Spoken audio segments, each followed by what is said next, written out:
નમસ્કાર દર્શક મિત્રો, ફરી એક વખત વાલ્મીકીની વાચા યુટ્યુબ ચેનલમાં આપનું સ્વાગત છે.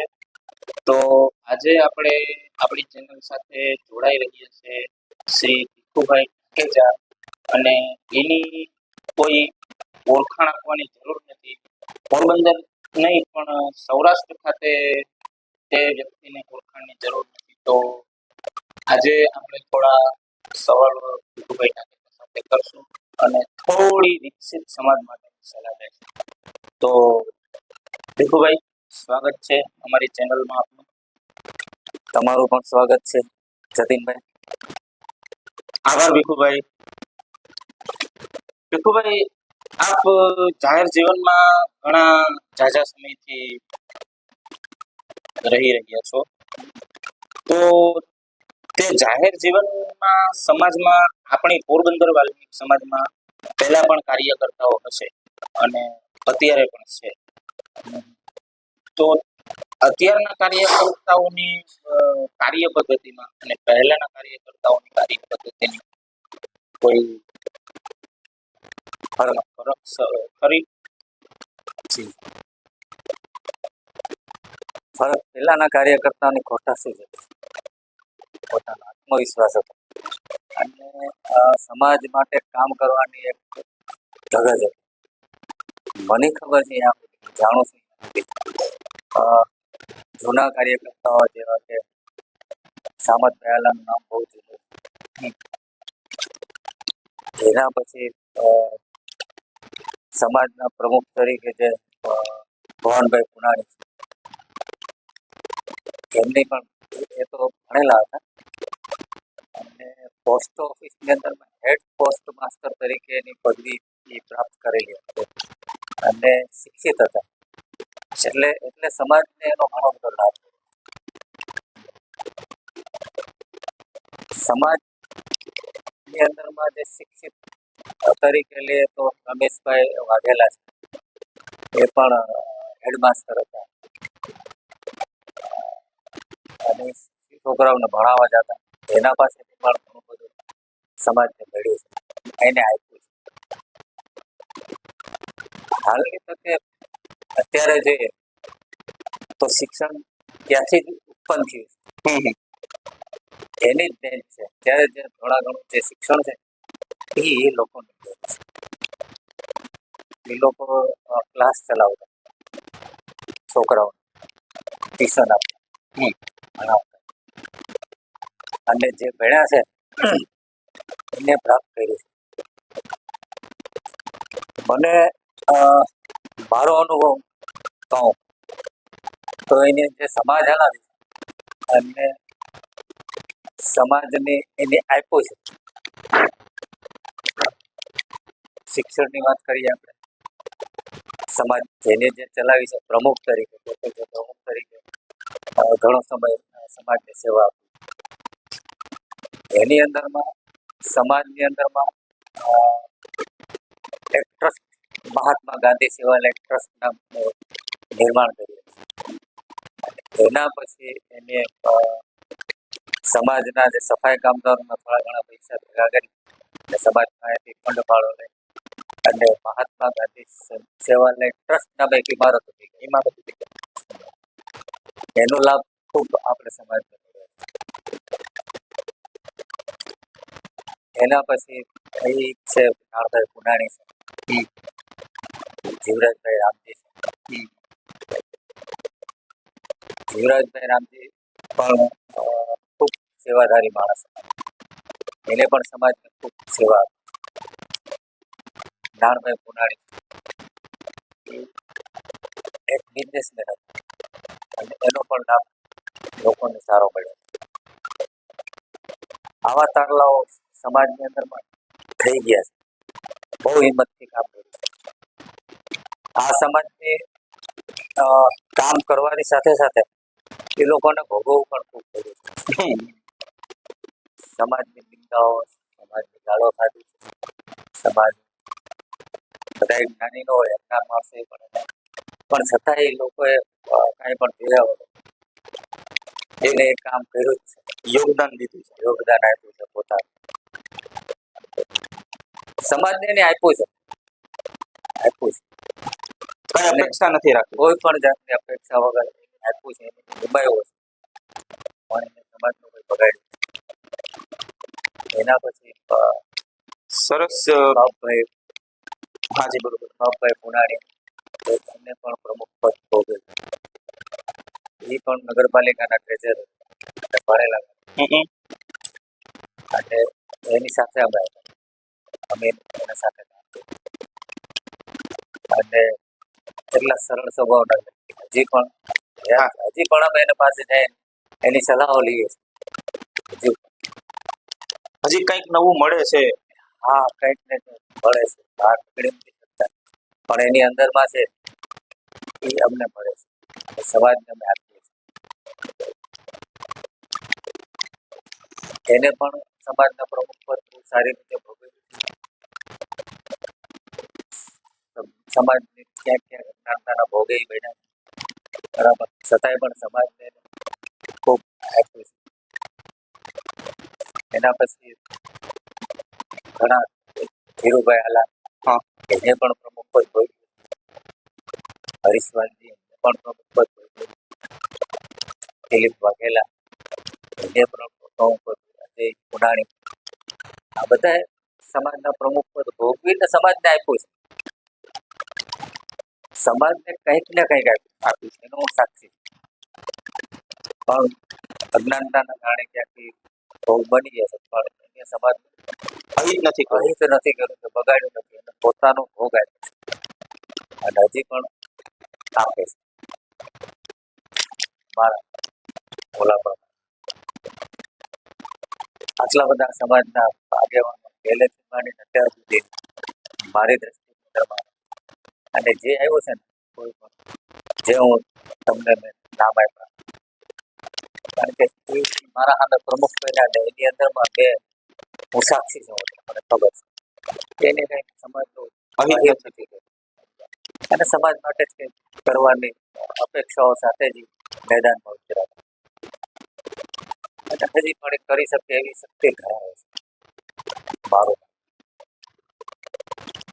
તમને આ પ્રશ્ન પૂછવાના કારણ એ છે કે તમે જે જૂના નેતાઓના નામ લીધા, રામજીભાઈ પુનાણી છે, ભવનભાઈ પુનાણી છે, હાલ બાબુભાઈ પુનાણી પણ અત્યારે ભૂતકાળ બનીને રહી ગયા છે, હયાત છે પણ ભૂતકાળ છે.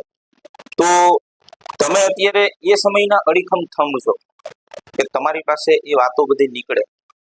જો થોડો સમય પછી આપને પૂછવામાં મોડું થઈ ગયું તો બસ એ ફરક જ રહી ગયો. કોઈ આજની નવી જનરેશન છે એ જાણી શકવાની નથી કે શું યોગદાન છે, શું પહેલાના માણસો કરતા. અત્યારના જાબાઝ નેતા બધા જોઈ શકે, પણ પહેલાના જે નેતા હતા એ આજની જનરેશન જોઈ શકી નથી. તો એ બધું આપની પાસેથી જાણવા મળે. તો તમે તો એક એવા કાર્ય કરતા છો કે જેના પહેલા નામ લીધા એની સાથે પણ કામ કર્યું, અને અત્યારે હાલના જે નેતા છે, યુવા નેતા, જેમાં અજયભાઈ પુનાણી છે, અને એવા એની હરોળના ઘણા આગેવાન છે, દિલીપભાઈ વાઘેલા છે, એ બધા યુવા નેતા છે, તો એની સાથે પણ કામ કરેલું. તો તમારો અનુભવ કેવો રહ્યો? મેં તમને વાત કરી કે એ લોકોને હજી પણ સમાજની સેવા કરવાની હજી પણ અંદરમાં ભાવનાઓ છે, અને આડકતરી રીતે કરે છે, નથી કરતા. જ્યાં જ્યાં સમાજ એની અપેક્ષાઓ રાખે ત્યારે એ અપેક્ષાઓ પૂરી કરવાનો પ્રયત્ન કરે છે. બરાબર, બધા કામ થઈ જાય એવું શક્ય નથી, પણ જેટલા નથી થાય એ એટલા કરવાના એ પ્રયત્ન કરે છે. હજી ઘણા બધા યુવાનો મેદાનમાં આવવાના પ્રયત્ન કરે, બહુ સારી વાત છે સમાજની સેવા માટે, અને કરવું જ જોઈએ. થોડોક તમારો સમય સમાજને આપવો જોઈએ. અમારો સમય તો હવે પૂરો છે, અમારી ઉંમર પ્રમાણે, પણ અમારી ઈચ્છાઓ છે. અને મારા મિત્ર ભાઈ ઝાલાની વાત કરીએ, અમે બંને સાથે એક ચિંતા કરતા હોય છે કે અમે હવે જિંદગીનો કોઈ ભરોસો નથી, તો આ સમાજની અંદરમાં જો થોડા સક્રિય થઈ જાય સમાજ સરળ રસ્તે વહી જાય અને સારું નિર્માણ થઈ જાય તો હૃદયને શાંતિ થાય અને અમારી અપેક્ષાઓ છે એ પૂર્ણ થાય એવો અમે અનુભવી. આવી ઈચ્છાઓ ચોક્કસ મનમાં છે અને પૂર્ણ કરવાનો અમે પ્રયત્ન કરીએ. એક સમાજને એક તાંતડે જોડવાનો પ્રયત્ન અમે કરીએ. સમાજ એક જ હોવો, કોઈ વિરોધ હોવો જ, કારણ કે આપણી સમાજ છે એમાં શિક્ષણનો અભાવ છે. ભણેલા છે, ભણેલા જ નથી. શિક્ષિત ભણવાની સાથે શિક્ષિત થવું જરૂરી. અને કાં તો એવું પણ બનતું હોય છે કે જે લોકો શિક્ષિત છે તો એ લોકો સમાજ સાથે રસ નથી રાખતા. શિક્ષણ પોતાનું પોતા પૂરતું સીમિત રાખે છે. જો એનું શિક્ષણ ઉપયોગ કરે તો પણ ઘણો વિકાસ થઈ શકે. એ ભાવના પ્રગટ કરવી પડે. જે શિક્ષિત યુવાનો એને ભાવના પ્રગટ થાય તો આ સમાજના આગેવાનો એને સહકાર આપે. હું એવું માનું. અસહકારની ભાવના આગેવાનોની છે જ. ક્યાંક સમજદારીમાં 19-20 થાય છે એ હકીકત છે. પણ આ સમાજ જો સાથે બેસીને કામ કરે તો આ સમાજની 4 ચાર લાગે એવું મારું માનવું છે. કારણ કે જે અગાઉના જે તમને વાત કરી એ એક જ સાથે બેસી અને એને જે કામ કર્યા ત્યારે એટલી ઇમારતો મંદિરોને ઊભા કરી શકે. ચોક્કસ આ આગેવાનો એની જાળવણી રાખી અત્યાર સુધી મોટી વાત અને કંઈક એમાં કર્યું છે. એ લોકોને કદાચ જાજો મોકો ન મળ્યો હોય એ હકીકત છે. પણ એ લોકોને કામ કરવાની ભાવના ઘણી છે. અંદરમાં હજી છે. હું એવું જોઉં છું કારણ કે મને ખ્યાલ છે એની ભાવનાઓ કામ કરવાની છે અને હું બધાને ભેગા રાખી અને કામ કરવાની સલાહ આપું. હજી પણ બધા જે ચૂંટણીની અંદરમાં જે ઉભેલા હોય તમામ ઉમેદવારો જે છે જીતેલા હારી લઈને તમામ સાથે રાખી અને કામ કરવાની કરાવવાની મારી મોટી અપેક્ષા હોય. હું પ્રયત્ન કરું. હું ને મારા મિત્ર ધીરુભાઈ ઝાલા એક જ્ઞાની અને સમજદાર વ્યક્તિ. ઘણી બધી હું એના થકી ઓળખાવ મારું માનવું. કારણ કે એની ઓળખ ઘણી બધી. ગુજરાતની અંદરમાં કોઈ આગેવાન એની ન ઓળખતો એવું બને. તમામ સમાધાનોની અંદરમાં છે કે કૌટુંબિક મતભેદોની અંદરમાં જ્યારે અમે ભેગા હોઈએ ત્યારે 99% વિકલ્પ જે હોય તે એનું સોલ્યુશન કાઢીને સમાધાન કરીએ અને એમાં ઘણા બધા 90% સક્સેસ થયા છે. પાછા સમાજમાં બે ઓળખ ધરાવે છે. એક સામાજિક જીવન, એક ધાર્મિક જીવન પણ જીવી રહ્યા છે. એટલે એના અનુસંધાને થોડી ઓળખાણ ધીરુભાઈ ઝાલાની. ધીરુભાઈ ઝાલા સત્સંગ ધરાવે છે. સત્સંગની અંદરમાં હોદ્દો પણ ધરાવે છે. એવી રીતે બાપુભાઈ પુનાણી પણ પોતે સત્સંગી પોતે સત્સંગ રામધૂન ને એટલું બધું ઘણું બધું એ પણ રામધૂનની જ્યોત એને પણ જગાડેલી. એના પછી કોઈએ કંઈ કર્યું નથી આવું. આજે ધૂન ગાવાની બૈરાઓ મહિલાઓ કરે પણ શરૂ કરાવનાર વ્યક્તિ બાપુભાઈ પુનાણી મારી સમાજ. તમારી દ્રષ્ટિ હોય તો એ સર્વે દ્રષ્ટિ. કેમ કે મેં પહેલા પણ કીધું કે તમે ઈ અડીખમ થમશો કે પહેલાનો સમય પણ જોયેલો અને હાલનો સમય પણ જોવો. તો તે તમે બોલો એ સત્ય. સામાજિકમાં તમારે મૂળ કેટલા હોદ્દા ભોગવેલા સામાજિક જીવનમાં? રાજકીય નહીં, સામાજિક જીવનની અંદર મેં મારી ઓલીની અંદરમાં સલાહકાર તરીકે ક્યાંક મેં સમાજનો કોઈ પણ હોદ્દો જ્યારે બાપુભાઈ પુનાણી પ્રમુખ બન્યા ત્યારે મંત્રી તરીકેનો મારો હોદ્દો. એની પહેલા ભવાનભાઈ સાથે મંત્રી તરીકે રમેશભાઈ વાઘેલા. અને રમેશભાઈ વાઘેલા જે મંત્રી પદ ભોગવ્યું ને એને જે સમાજ માટે જે મંત્રીને મોટી બોલી આપી મને એની ખબર છે એને ચોપડાથી માંડીને બધી વસ્તુ મંત્રીની જવાબદારી એ મોટી હોય છે.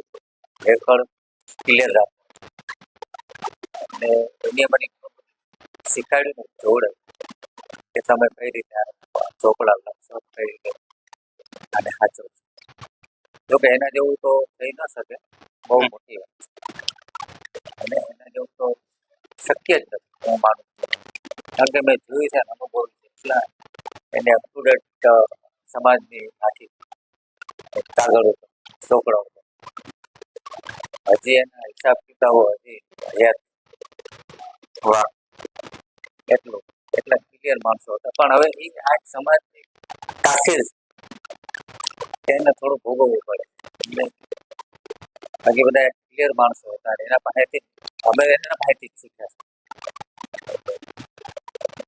હજી આગેવાનો ની અપેક્ષા હોય તો હજી પણ ઘણા બધા આગેવાનો એવા છે કે એના પાસેથી હજી પણ મળે છે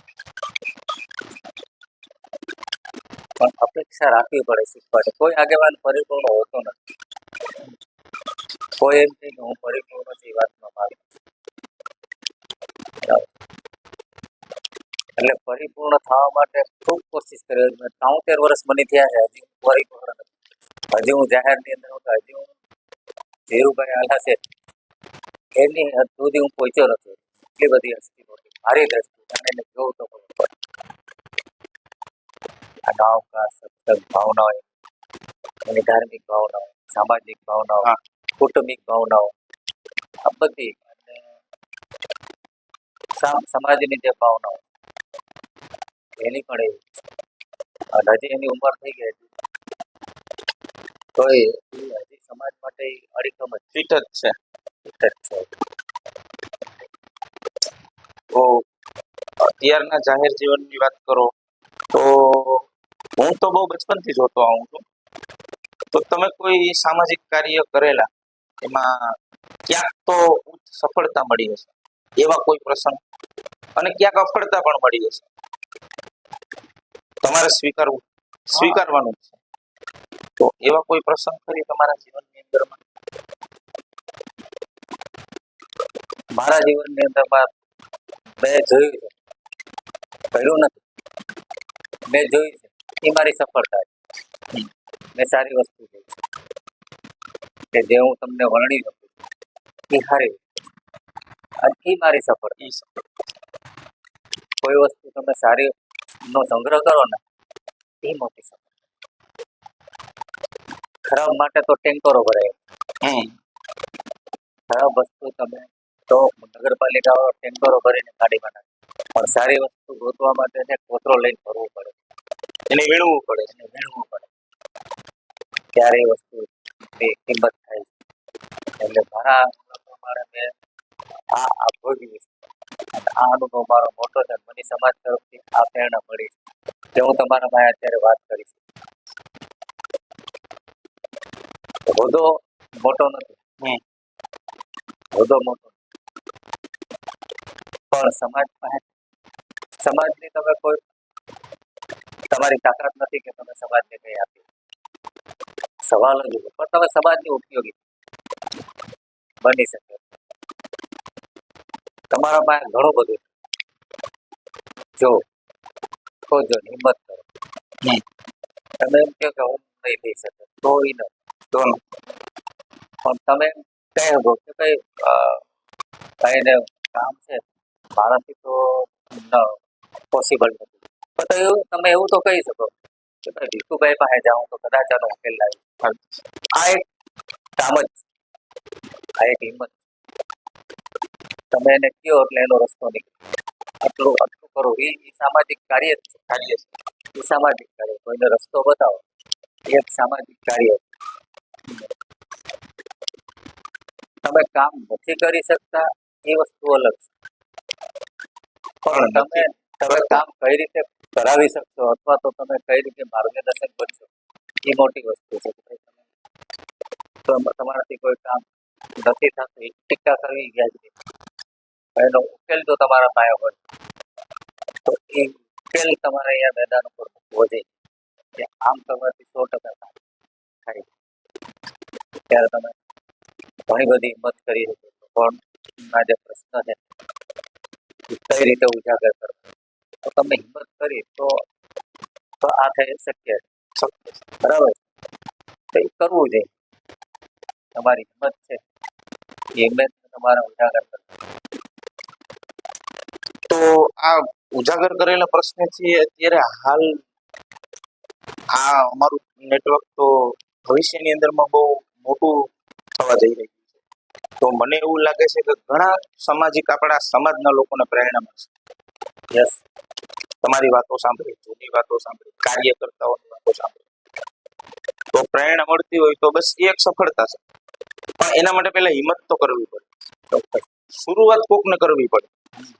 હવે પૂરું કરવા વાળો તો બેઠા છે.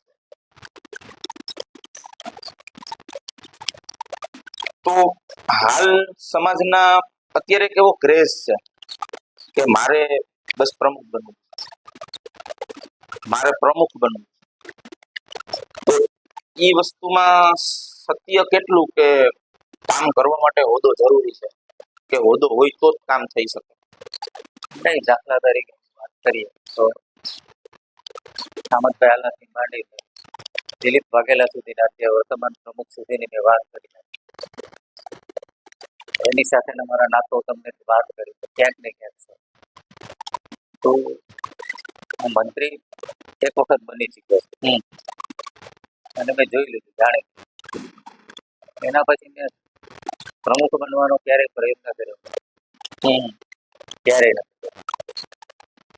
પણ જ્યાં જ્યાં મને મારો ઉપયોગ કરવામાં આવ્યો ત્યાં હું અને હજી ભવિષ્યની અંદરમાં ક્યાંક જો આ સમાજને મારી સેવાની જરૂર હોય તો 100% હું ઉપયોગી થાય. આવી અપેક્ષા, પણ હોદ્દો જરૂરી નથી. તમારી ઓળખાણ અને તમારું કામ છે ને એ તમને ક્યાંય સુધી લઈ જાય એ મારો અનુભવ. એટલો ભણેલો નથી પણ મેં ઘણું બધું કામ કરાવેલું અને પ્રજા નોંધ લેતી જ હોય છે. એ હોદ્દો મનમાં ધારી લેતી હોય છે. આપણે કોઈ હોદ્દો બનાવી વેચવાની જરૂર નથી, પણ પ્રજા લેતી જ હોય છે. તો એ તમે સરસ એક વિચાર સાથે સામાજિક જીવનમાંથી પ્રસાર થઈ રહ્યા છો. પણ પ્રમુખ બનવું છે અને બને પણ છે ઘણા, અને સારી છે લોકચાહના. અને પોરબંદર ખાતે સામાજિક નેતા પણ બહુ ચાબાસ છે, એમાં પણ કોઈ શંકાને સ્થાન નથી. પણ બની ગયા પછી પ્રમુખને શું શું કાળજી રાખવી જોઈએ? જાહેર જીવનમાં અને એક નિજી જીવનમાં અંતર હોય છે. તો પ્રમુખ બની ગયા પછી જાહેર જીવનમાં આવી જતા હોય છે, તો એને શું કાળજી રાખવી જોઈએ? જેવું જીવનની નિજી જીવનમાં જીવતા હોય એના કરતા શું ફેર એને બતાવવું? મારી દ્રષ્ટિએ સુંદરતા પામતા પહેલા સુંદર બનવું. મારે પ્રમુખ બનવું છે, બરાબર, તો મારે કાળજી રાખવી પડે કે કોઈ પણ બંદીથી દૂર રહેવું પડે. બરાબર, નાના બાબત હોય એની પણ એનાથી દૂર રહેવું પડે. માનો કે તમને કોઈ ટચ કરતું હોય કે આનાથી મને લાગશે લાગે છે, મને આંગળી ચિંતા થાય તો એ જે વસ્તુ છે એનાથી દૂર રહેવું પડે, એનો ત્યાગ કરવો પડે. બરાબર, કારણ કે આપણે સમાજને સુધારવી છે તો પેલા આપણે સુધરવું પડે.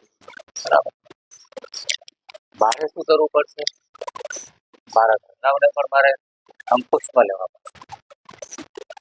જો મારા ઘરના મારાથી ન માનતા હોય તો પછી પ્રમુખ બનવાને અધિકાર આવું મારું માનવું.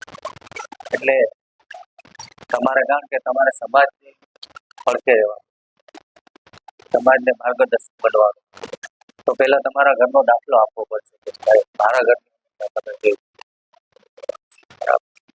કિતાબ તો ખોલવી પડશે, બતાવવું તો પડશે. એટલે સુંદરતા પામતા પહેલા સુંદર બનવું પડે. ઘણો બધો ત્યાગ કરવો પડશે સમાજ માટે. અને પછી તમે સમાજની અંદરમાં ઘણી જગ્યાએ નાના મોટા ઝઘડા થતા હોય, પતિ પત્નીના ઝઘડાઓ, ભાઈ ભાઈના ઝઘડાઓ, બરાબર, પરિવારની અંદરમાં ક્યાંક પ્રોબ્લેમ, એ નાના નાના પ્રોબ્લેમની અંદરમાં તમારે જવાનું હમ. તો અહીંયા જવા માટે તમારી વાત મૂકવી જ પડશે એને સમજાવવા તમારે દાખલા દ્રષ્ટાંતો આપવા પડશે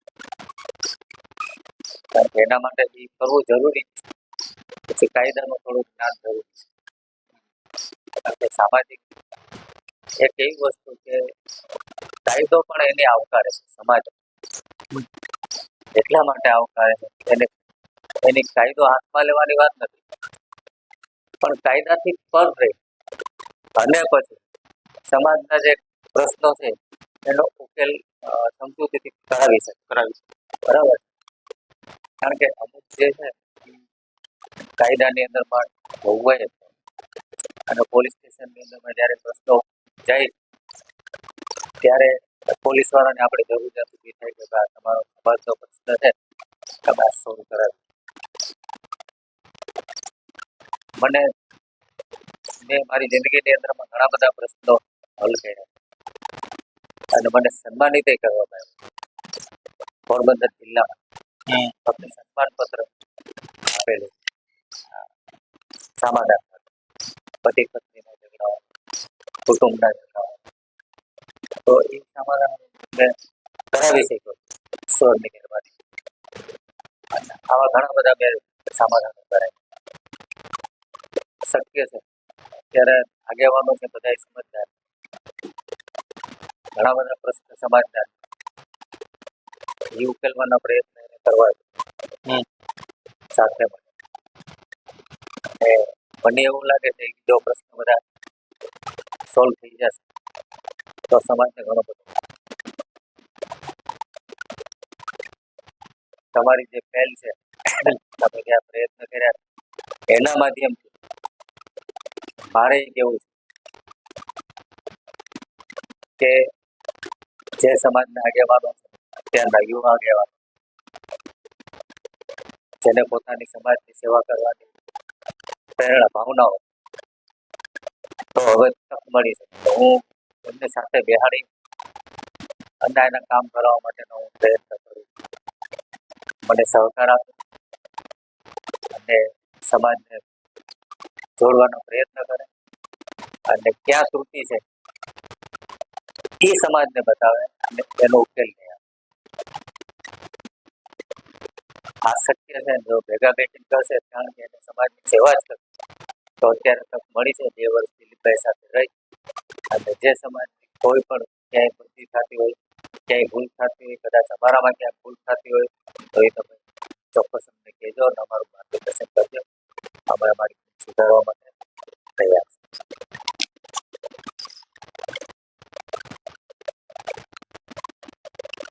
પણ સમાજના નેતાને પહેલા તો એ સ્વીકારવું પડશે તમારી જે સલાહ છે એ પહેલા તો ઉતારવી પડશે અને એમાં સૌનો સાથ હોય તો સૌનો વિકાસ જોવાય છે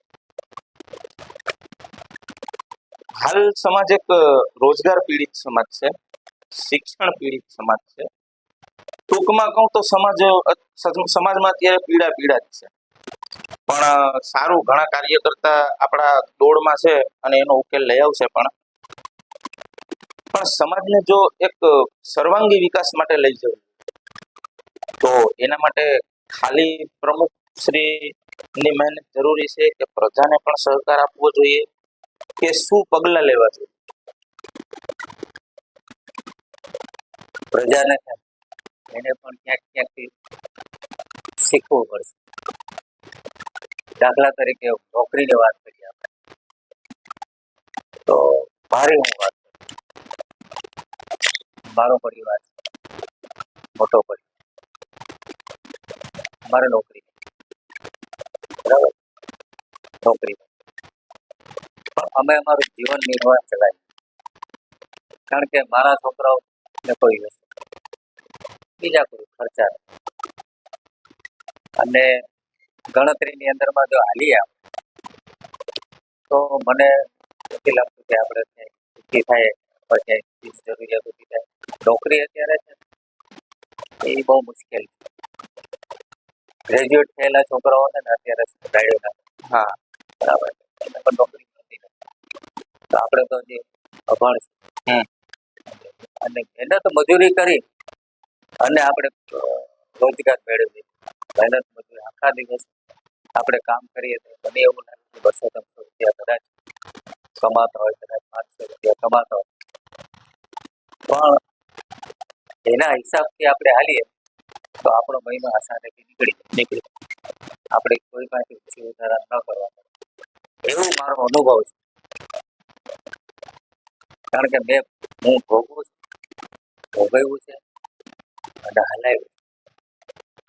પણ જો તમારા કુટુંબ ને પરિવારની અંદર ક્યાંય ખોટા ખર્ચા હોય તો તમે તમારો વિકાસ નહીં કરી શકો. એ પૈસા બચાવીને તમારા બાળકોની શિક્ષણ પાછળ જો વાપરતા હોય તો શિક્ષણ કે દૂર નથી. બરાબર. પણ જો એ ભાવના નહીં હોય તો હજી કોશો દૂર છે. શિક્ષણ હજી કોશો દૂર છે. પણ મારી બાજુની અંદરમાં છે કાંતિ, જે મજૂરી કરી એની છોકરીને કોલેજ સુધી પહોંચાડી દીધી. અત્યારે 50,000 રૂપિયા, 50-60,000 રૂપિયા પગાર પાડે, ભણે છે અને પગારે પાડે છે. પોતાની એમના બાપે તો એની રેકડીની અંદરમાં ભણવા મોકલે. મારી સામે મેં જોયેલું. LKG થી માંડીને અત્યારે કોલેજ સુધી એના મા બાપે હવે પૈસા ભેગા કરી ભંગાર વેચી અને એની છોકરીને ભણાવી જે એની ગ્રેજ્યુએટ બનાવીને કોલેજ સુધી પહોંચાડવી, એની નોકરી અપાવી શક્ય છે. પણ કરવું જરૂર. આમાં ક્યાંય કોઈની મદદની જરૂરિયાત ઊભી થતી નથી. પણ જો તમે માંગશો તો મદદ મળી જશે. પણ તમારી ભાવનાઓ અને માંગવી પડે છે અને હિંમત કરવી પડે. શિક્ષણ દૂર નથી, તમારા પાસે નજીક જ છે. ખાલી હિંમત કરવાની. અને જે હિંમત કરે છે એને ઈશ્વર સહકાર આપે છે. તો સમાજમાં ઘણા સલાહકારો એવું કહે છે કે શિક્ષણનો અભાવ છે. બરોબર છે. શિક્ષણની સલાહ આપો તો એવું કહેવાનું છે સમાજનું કે રોજગારનો અભાવ છે. તો ખરેખર સર્વાંગી વિકાસ માટે પહેલા શિક્ષણ જરૂરી છે કે પહેલા રોજગાર જરૂરી છે? મતલબ કે શિક્ષણથી રોજગારીના રસ્તા ખોલી શકાય કે રોજગારીથી શિક્ષણના રસ્તા ખોલી શકાય? શિક્ષણ એટલે સમજદારી છે માણસ. મેં તમને વાત કરી કે એક માણસને કોઈ નોકરી જ નથી, ભંગાર ભેગો કરી સાંજે વેચી અને એના પૈસા ભેગા કરી એમને છોકરી, રિક્ષાના પણ પૈસા નથી, એની છોકરીને રેકડી છે, પોતાનો જે માલ ફાળવાની રેકડી એની અંદરમાં બેસાડી અને એકથી કોલેજ સુધી જઈ પહોંચાડતો હોય. બરાબર. તો મને નથી લાગતું કે અહીંયા ક્યાંય રોજગારી મળે છે. જેને કરવું છે એને તો એ કરી નાખવાનું. બરાબર છે. એમાં નોકરીની ક્યાં જરૂર, રોજગારની ક્યાં જરૂર? બરાબર. જરૂર છે એવું ના નથી કહેતો, જરૂર છે. પણ ન હોય તો આપણે જીવન નિર્વાહ તો ચલાવવો પડે ને. હા. એટલે રોજગારને ગોતવા તો પડશે ને કેટેગરી પ્રમાણે. હા. બરાબર. તો કરવું પડશે. ભલે નહીં તમે ભણેલા હોય, પણ એવું નથી કે તમને સીધી ક્લાર્કની નોકરી મળી જાય. પણ જ્યાં સુધી તમને નથી મળી ત્યાં સુધી ગમે એ કામ તમે કરી શકો. એવા ઘણા ગ્રેજ્યુએટો કામ હજી સફાઈ કામદારની નોકરી પણ ગોતે. હા, એ કરવા તૈયાર પણ કંઈક કરવું છે.